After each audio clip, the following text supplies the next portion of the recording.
नाज़रीन आदाब, आप देख रहे हैं INN चैनल। मैं हूं शेख अहमद अली। आज की खास बात में हम देखेंगे कई अहम कौमी और बैनुल अक़वामी खबरें।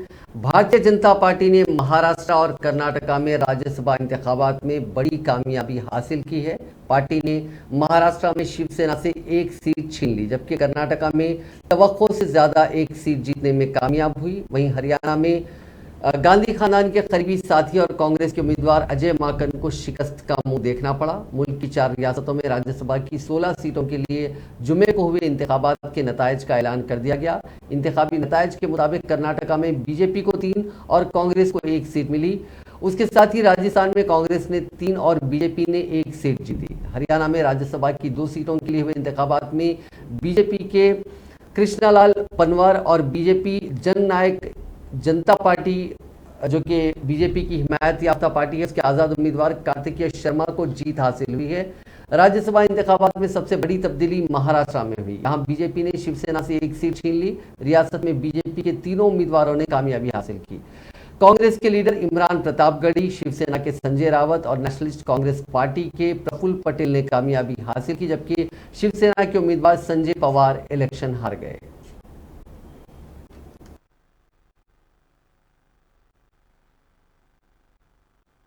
जाहिर सी बात है, जीत के आए हैं, बड़े संघर्ष के बाद जीत के आए हैं। भारतीय जनता पार्टी ने तमाम साजिशें की, काउंटिंग देर से शुरू करवाई, उसके बाद भी हम लोगों ने पूरे धैर्य से इस चुनाव को लड़ा और अंततः तो हम लोग चुनाव जीत करके आए। मुझे इस बात की बेहद खुशी है। मैं महाराष्ट्र के अपने तमाम विधायकों का शुक्रिया अदा करूंगा जिन्होंने इतनी शानदार और बड़ी जीत दिलाई। धन्यवाद। बताया जा रहा था कि चारों भी उम्मीदवार जो थे महाविकास आघाड़ी के वो जीत जाएंगे, लेकिन फिर क्या है? हाँ, हमें इस बात का दुख है कि मैं प्रफुल्ल पटेल जी, प्रफुल्ल जी और संजय राउत जी चुनाव जीते, लेकिन हमारा एक साथी संजय पवार साहब चुनाव नहीं जीत सके। वो एक कूटनीतिक सेकंड प्रेफरेंशियल वोट और इन सब में कहीं ना कहीं थोड़ी सी चूक हुई। हमें उनकी हार का दुख है और हम लोग इसे मंथन करेंगे कि महाविकास आघाड़ी चारों सीट जीतने में कहाँ थोड़ा सा चूक गई। हम 3 ही सीट जीत सके। कुछ शायरी हो जाए, क्योंकि अभी आवाज तो बनती है। हाँ, इस वक्त जाहिर सी बात है, आप देख रहे हैं मैं लोगों से घिरा हुआ हूँ। अभी कार्यकर्ताओं से, साथियों से मुलाकात करने दीजिए। बस मैं आपसे ये कह रहा हूँ कि बहुत खुश हूँ। जिंदगी में तो बहुत मेहनत की थी, अपने शहर की ताजा हवा लेके चला था, हर दर्द की यारों में दवा लेके चला था। मुझको यकीन था कि रहूंगा मैं कामयाब, क्योंकि मैं घर से माँ की दुआ लेके चला था। शिवसेना के रहनुमा संजय रावत ने हफ्ते के रोज पार्टी के रुकन असेंबली सुहास कांडे का वोट मनसूख करने के इलेक्शन कमीशन के इक़दाम पर अपना मौक़िफ़ वाज़ेह करते हुए इल्ज़ाम आयद किया कि इलेक्शन कमीशन ने बीजेपी की हिमायत की है। रावत ने मीडिया एहलकारों से बातचीत करते हुए कहा कि हमारा एक वोट इलेक्शन कमीशन ने मनसूख कर दिया है। हमने 2 वोटों की मुखालिफत की, लेकिन इस पर कोई कार्रवाई नहीं की गई। इलेक्शन कमीशन ने उनकी यानी बीजेपी की हिमायत की है। महाराष्ट्र में राज्यसभा इंतखाबात के वोटों की गिनती तकरीबन 7 घंटे तक रोके जाने पर संजय रावत ने इलेक्शन कमीशन पर निशाना लगाया और कहा कि बीजेपी ने कमीशन को अपने कंट्रोल में ले लिया है। संजय रावत ने ट्वीट किया कि बीजेपी ने मुल्क की जमहूरियत, अदलिया, मरकजी तफ्तीशी मिशनरी और इलेक्शन कमीशन को अपने कंट्रोल में ले लिया है। क्या 3 वोटों का फैसला करने में 7 घंटे लगते हैं? ये हैरानकुन है। जमहूरियत का ये कॉमेडी शो कब तक चलेगा? ख्याल है कि बीजेपी के पीयूष गोयल, अनिल बोंडे और धनंजय महादक ने राज्यसभा इंतखाबात में कामयाबी हासिल की, जबकि महाविकास आघाड़ी के 3 उम्मीदवार शिवसेना के संजय रावत, एनसीपी के प्रफुल्ल पटेल और कांग्रेस के इमरान प्रतापगढ़ी कामयाब हुए। ताहम एनडीए के संजय पवार बीजेपी के धनंजय महादक से हार गए। राजस्थान के वज़ीर आला अशोक गहलोत ने कहा कि रियासत के अंदर अच्छी हुक्मरानी और अवामी मिजाज की वजह से ऐसा लगता है कि इस बार हमें दोबारा अवाम का आशीर्वाद मिलने वाला है। गहलोत राज्यसभा इंतखाबात में कांग्रेस उम्मीदवारों की जीत के बाद जुमे की देर रात उनके साथ मीडिया से बातचीत में ये उम्मीद जाहिर कर रहे थे। उन्होंने कहा कि इस बार राजस्थान में जिस तरह से अच्छी हुक्मरानी हुई है, मुझे यकीन है कि अवाम वोटर हमें दोबारा इंतखाबात में कामयाबी दिलाएंगे। इस पर मुझे पूरा यकीन है।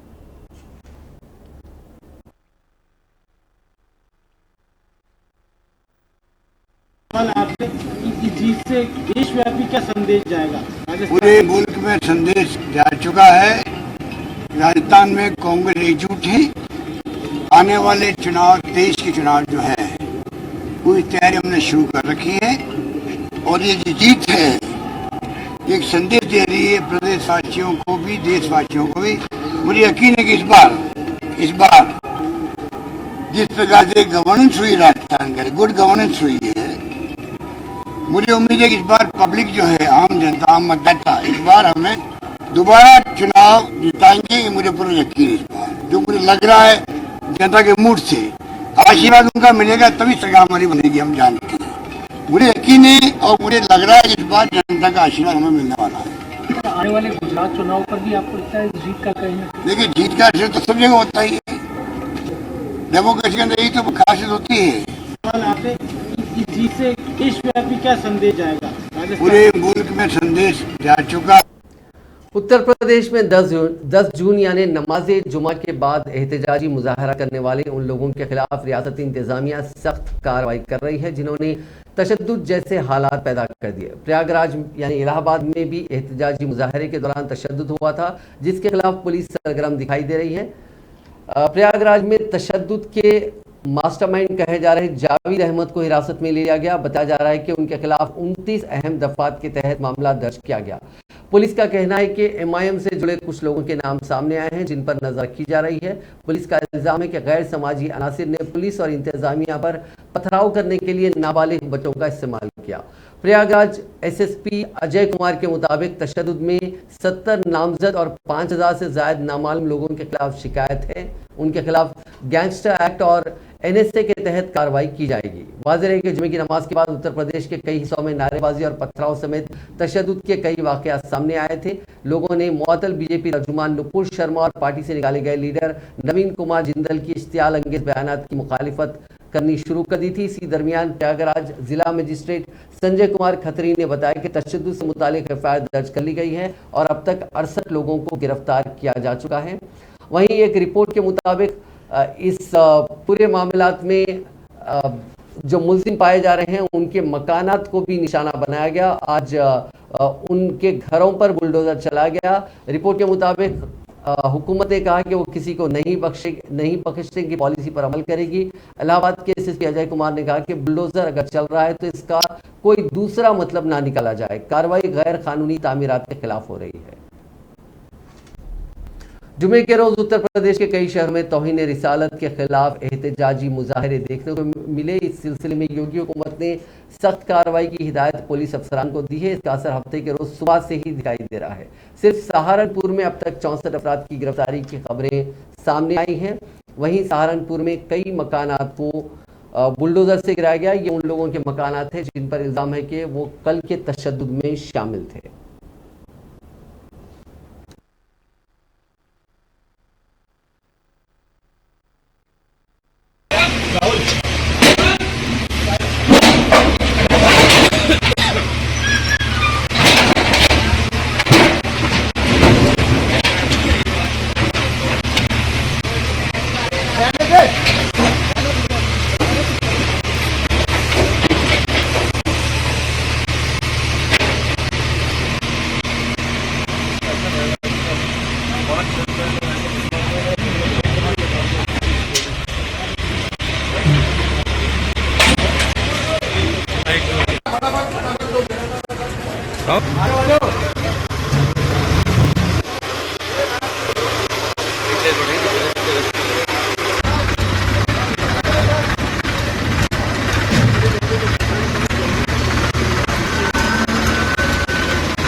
22,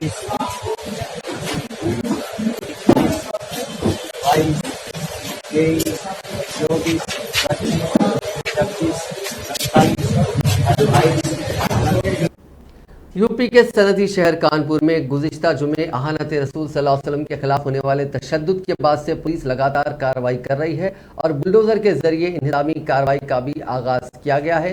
एक रिपोर्ट के मुताबिक हफ्ते के रोज तशद्दुद के कलीदी मुलजिम जफर हयात के करीबी के खिलाफ इंतजामिया ने बड़ी कार्रवाई अंजाम दी। म्युनिसिपल कॉरपोरेशन की टीम ने इंसदाद तजावुजात मुहिम शुरू करते हुए स्वरूप नगर में मोहम्मद इश्तियाक की मुबैना गैर कानूनी इमारत को मुनहदिम कर दिया। म्युनिसिपल कॉरपोरेशन के मुताबिक इमारत नक्शे से ज्यादा तामीरात की वजह से गिराई गई।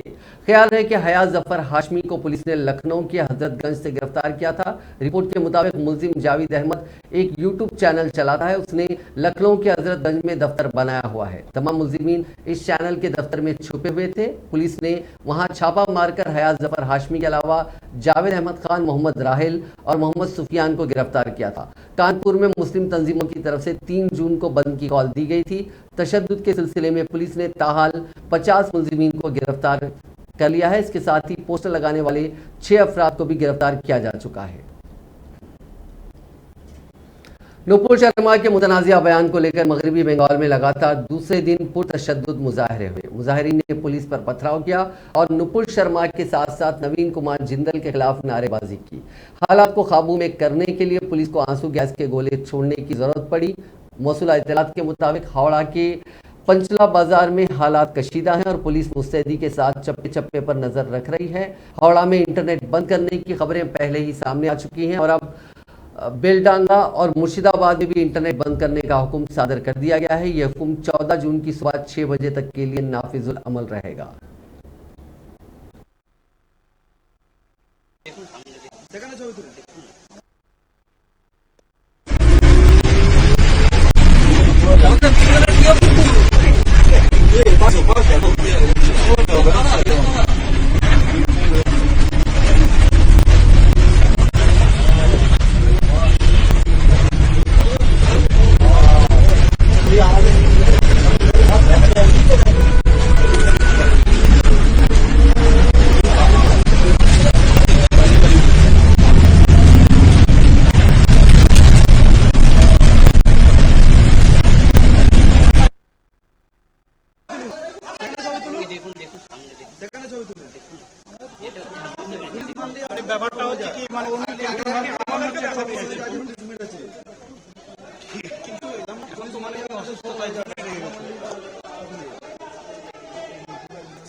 तौहीन रिसालत सल्लल्लाहु अलैहि वसल्लम के खिलाफ जुमे के रोज़ मुल्क के मुतअद्दिद शहरों के साथ दिल्ली की शाही जामे मस्जिद पर भी मुजाहरा किया गया। दिल्ली पुलिस का कहना है कि जुमे की नमाज के फौरन बाद जामे मस्जिद के बाहर मुजाहरा करने वालों के खिलाफ कानूनी कार्रवाई की जाएगी, जबकि जामे मस्जिद के इमाम सैयद अहमद बुखारी ने मुजाहरे से लाताल्लुकी का इजहार किया। अहमद बुखारी ने यह कहते हुए खुद को मुजाहरे से अलहदा कर लिया कि कोई नहीं जानता कि मुजाहिरीन कौन हैं। उन्होंने मुजाहिरीन के खिलाफ कार्रवाई का भी मुतालबा किया।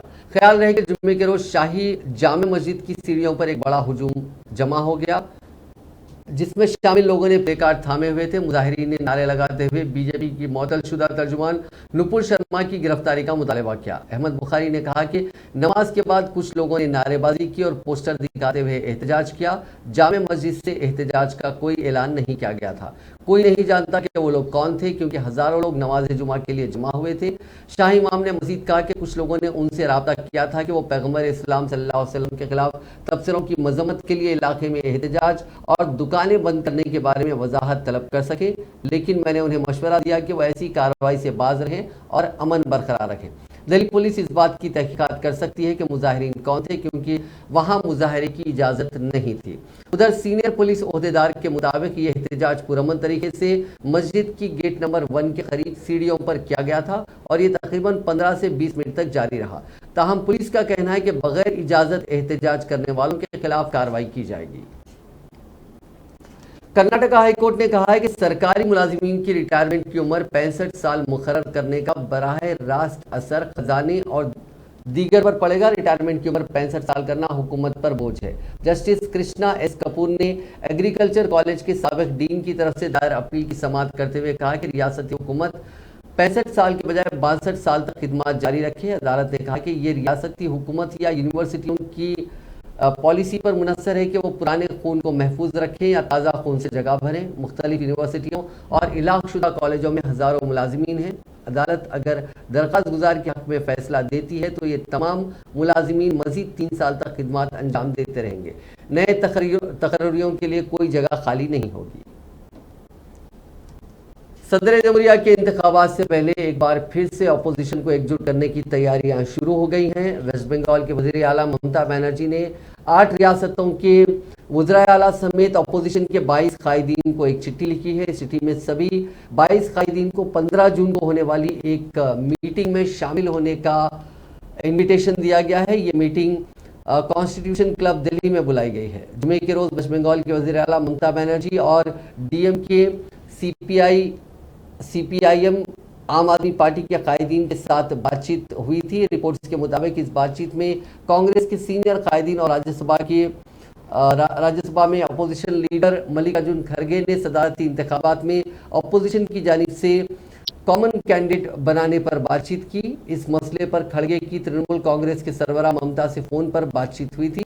ममता बनर्जी ने दिल्ली के वज़ीर आला अरविंद केजरीवाल, केरल के CM पिनराई विजयन, उड़ीसा के CM नवीन पटनायक, तेलंगाना के CM चंद्रशेखर राव, तमिलनाडु के CM MK स्टालिन, महाराष्ट्र के CM उद्धव ठाकरे, झारखंड के CM हेमंत सोरेन, पंजाब के CM भगवंत मान और कांग्रेस सरबराह सोनिया गांधी समेत 22 कायदीन को चिट्ठी लिखी है। 18 जुलाई को सदारती इंतखाबात के लिए वोटिंग होनी है, वहीं 21 जुलाई को नतीजे आएंगे।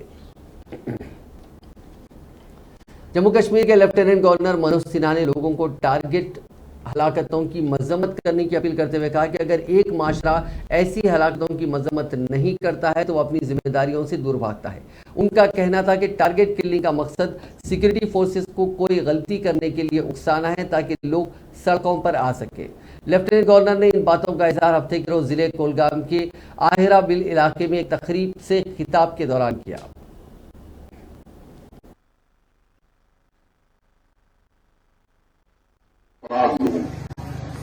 और मैं समझता हूं कि समाज को इसकी निंदा करनी चाहिए। एक महिला शिक्षिका जो बच्चों को शिक्षा देती है, जीवन बनाती है, उसको आकर के मार दिया जाए, अगर समाज इसकी निंदा नहीं करेगा तो मैं समझता हूं कि हम अपने कर्तव्य से पीछे हट जाएंगे। मैं आप सबसे निवेदन करना चाहता हूं, ये दीपक जब बुझने लगता है तो उसकी लौ तेज हो जाती है और वही स्थिति यहां आतंकवाद की है।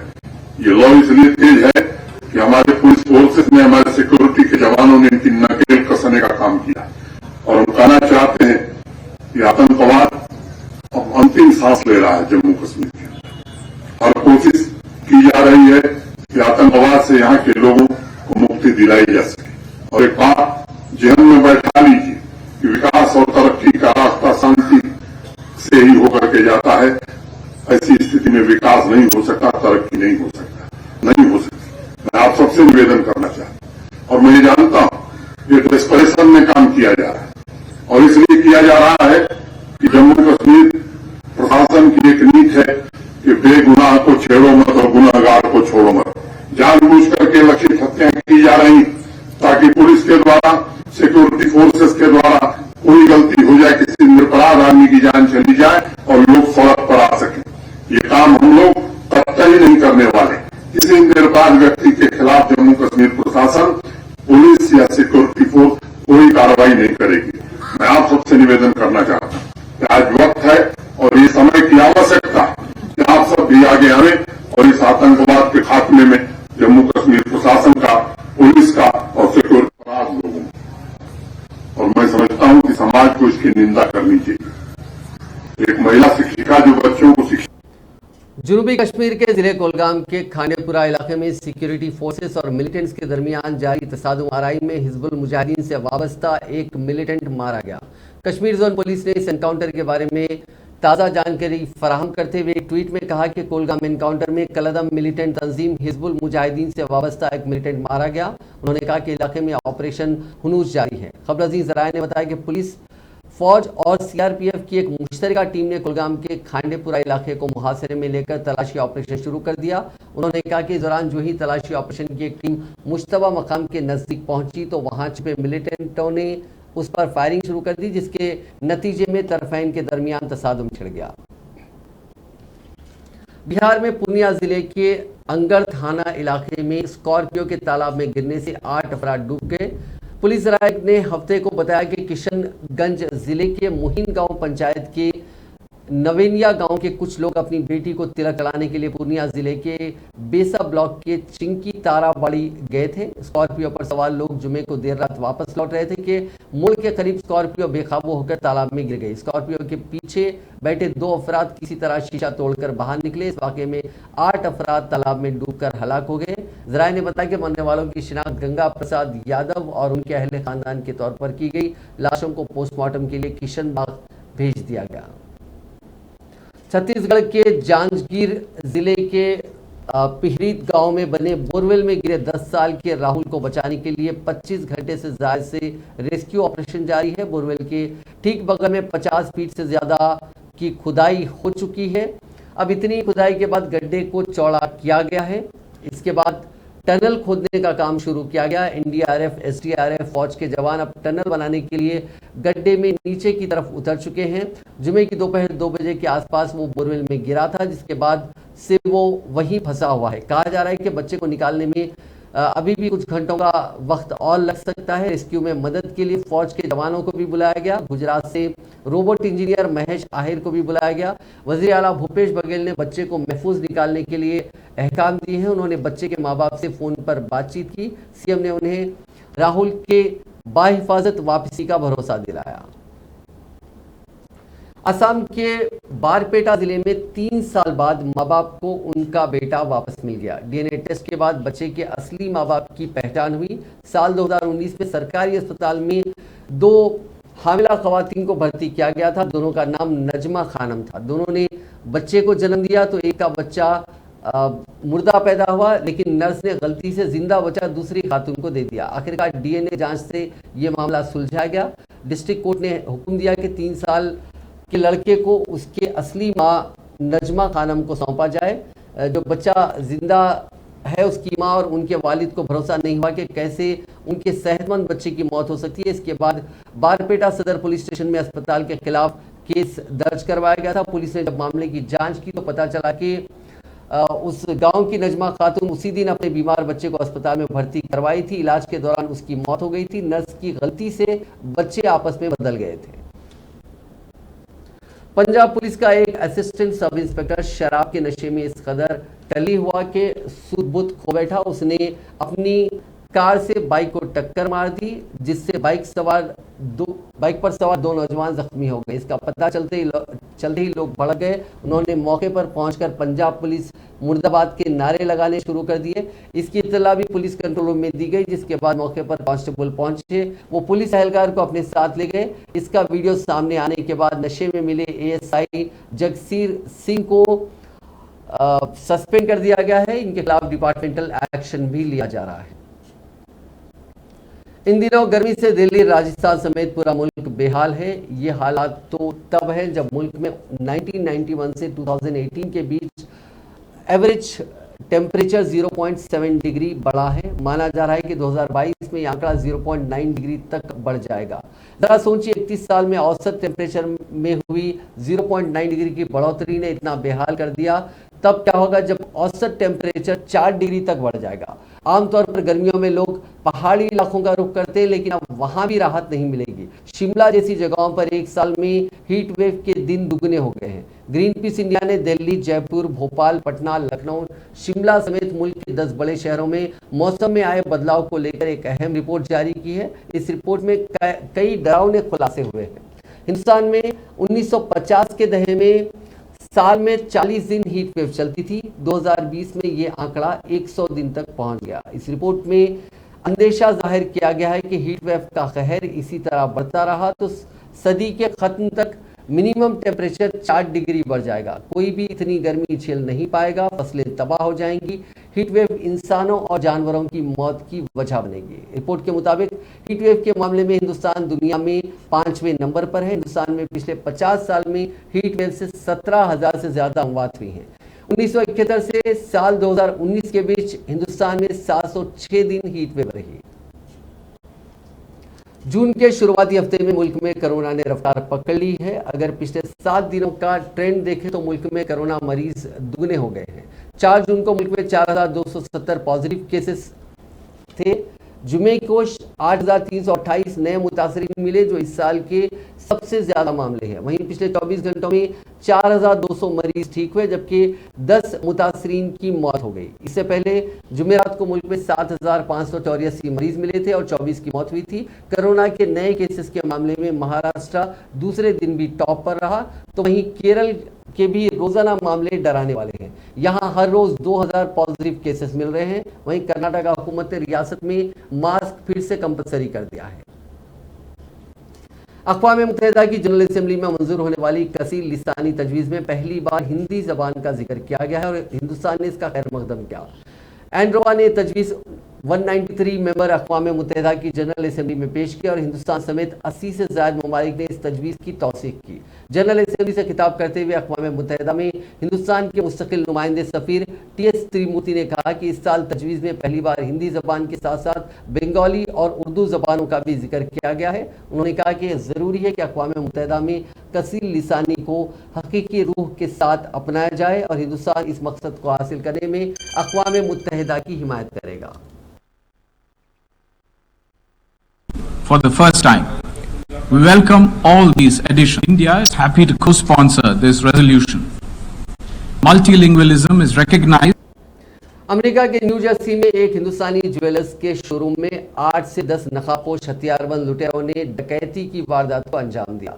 वीराना ज्वेलर्स के नाम से शोरूम में घुसे लुटेरे सिर्फ 73 सेकंड में पूरा शोरूम और लॉकर में रखी नकदी लूटकर फरार हो गए। हालांकि लुटेरों ने वारदात के दौरान किसी भी मुलाजिम को नुकसान नहीं पहुंचाया। शोरूम के अंदर लगे CCTV कैमरे में ये पूरा वाकया कैद हो गया। वीडियो में देखा जा सकता है कि अचानक ही नकाबपोश हथियारबंद लुटेरे शोरूम में घुसते हैं और सभी मुलाजिमीन को जमीन पर ले जाने का हुक्म देते हैं। इसके बाद हथौड़ी से कांच के शोकेस तोड़कर गहनों की पूरी ट्रे ही सामने समेटने लगते हैं। कुछ लुटेरे कैश लॉकर से कैश भी निकाल लेते हैं। वहीं 2 लुटेरे गेट पर खड़े रहते हैं जिससे बाहर का कोई शख्स अंदर दाखिल ना हो। वीडियो देखकर यह भी समझा जा सकता है कि लुटेरों के दीगर साथी बाहर कार में ही बैठे थे। लूट के दौरान खतरा भापने पर वो कारों के हॉर्न बजाने लगते हैं। इसी दौरान लूटपाट कर रहे शख्स शोरूम से बाहर भागने लगते हैं। शोरूम के बाहर मौजूद कुछ लोगों के बताने के मुताबिक लुटेरे ब्लैक कलर की 2 SUV कार से आए थे। मकामी पुलिस ने अब इस इलाके की घेराबंदी कर दी है और मुलजिमीन की पहचान का काम शुरू कर दिया है।